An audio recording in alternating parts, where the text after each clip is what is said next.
Well, I'm back again. Sorry, I was fixing my microphone here. I just want to make sure you're getting a clearer sound. We've had a few problems with some of the microphones. Sagittarius, this is the monthly overview for September 2012. And the good news, I was building up to this over the last couple of monthly readings that I've been giving you. The movement of the shadowy North Node karmic point out of your sun sign. Now, I would say, for the most part, a lot of Sagittarians are feeling a great load lifting from their shoulders. Now, if I was to ask you directly exactly what's lifted, most of you may not actually be able to pinpoint what that is.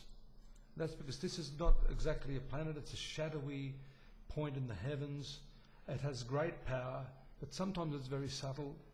It relates to karma, the desire nature, because karma is fueled by desire. And here we see that even though it's moved out of your sun sign, it's going to make contact with a very important fire planet, Mars, in its transit over the next few weeks. So some of those desires, even though they appear to have lifted, or you've said to yourself, well, I've turned away from that, I don't need that chocolate cake anymore.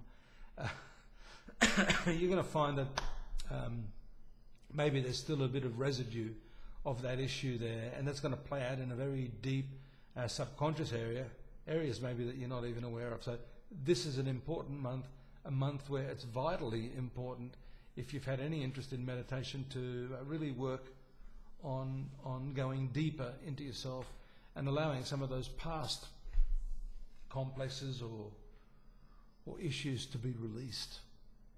Very, very important for release. We see a full moon taking place in the zone of domestic activities, the zone of your mother. It's interesting, there's a principle in Hindu astrology that says when the moon, which is the natural ruler of the mother, is in the fourth sector in its transit or its cycle, then that's an ill omen. Planet ruling the individual, being in the zone of the individual, it actually is a bit of a blemish. It's a full moon.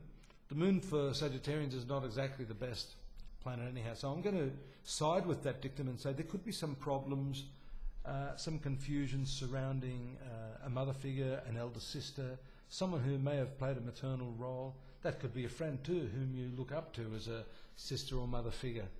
That could be a bit of a problem for you, especially in the first couple of days of the month. We see very, very strong right-angled aspects to Jupiter. We have favourable aspects from Mars, but here we see that there's excessive time being spent on a problem that you yourself are not clear about. So my advice to you, if you're trying to help someone in this situation, get them to provide you the information. Be as clear as you can before putting your foot in it.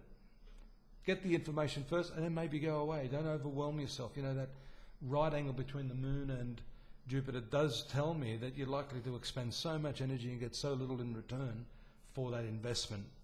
If you're going to help someone, you may as well do it properly. And I think that's the way to do it.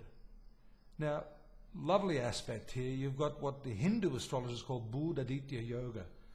Bud meaning Mercury, and Aditya is another name for the sun god. So these two planets, Mercury and the sun, at the apex of your horoscope. Mercury actually moves on the 1st of September, so you're going to get quick results from this. In astrological terms, they say the 15th degree of Mercury is its most powerful. This is a month when you're going to achieve some good things in work. Now, that doesn't necessarily mean you're going to be promoted, but knowing how these planets function, Sagittarius, you're going to get a great sense of pride in something that you're doing.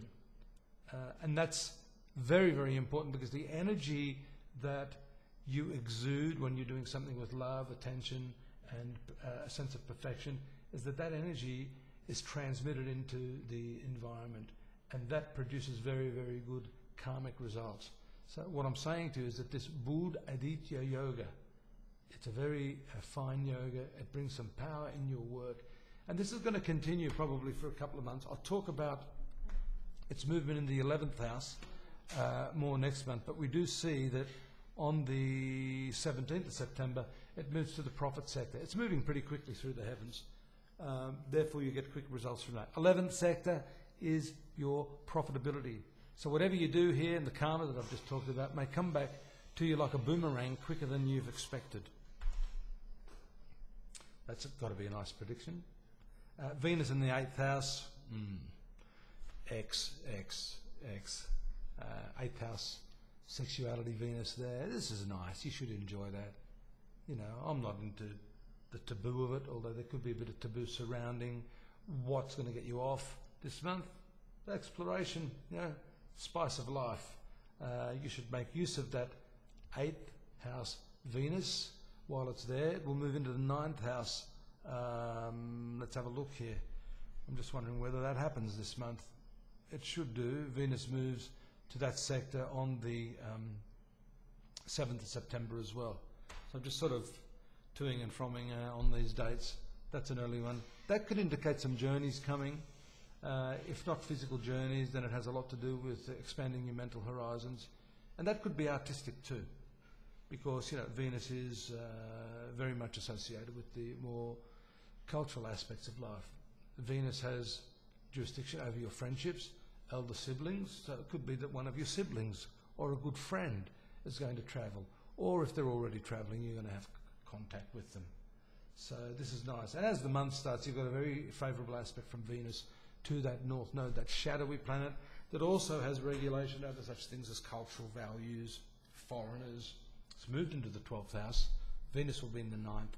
12th and 9th houses have a lot to do with emigration, travel. So that's a secondary position that's going to confirm what I'm saying there to some of you with respect to connections with foreign lands, foreigners, people that are travelling, people that are returning maybe. So it's all good. I just work on that principle of your domestic situation. Don't give away too much too quickly. The best form of help you can give this month is to help the person help themselves. Look forward to talking to you next month again. In the meantime, we have some additional information on your monthly horoscope at astrology.com.au. That's my website. You can go into the monthly and even daily horoscopes where we can augment what I've just said there on this exhaustive list. And you can look at that daily, day-by-day basis. Doesn't take much time, but it just gives you a bit of a spin on what's happening. I've had a lot of fun with yours today. I'll see you next month and have a good one. Bye for now.